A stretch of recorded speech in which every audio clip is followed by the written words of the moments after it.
واليوم هم تلاحظ اكو بعض الابواق تبوق لهذه القضيه، انه انت شيعي وانت سني وانت كردي، وانت اذا نريد نخصصها بعد انت ابن عمي شلون تنتخب زيد، وانت صديق شلون تنتخب عمر، وانت ابن قبيلتي.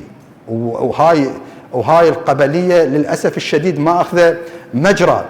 اخوان، الله تبارك وتعالى يوم القيامه ما يقول لك انت عتبي، ما يقول لك انت تميمي، ما يقول لك انت ويسي، شو يقول لك؟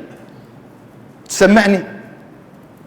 ان اكرمكم عند الله اتقاكم، لا تأتوني باحسابكم وانسابكم.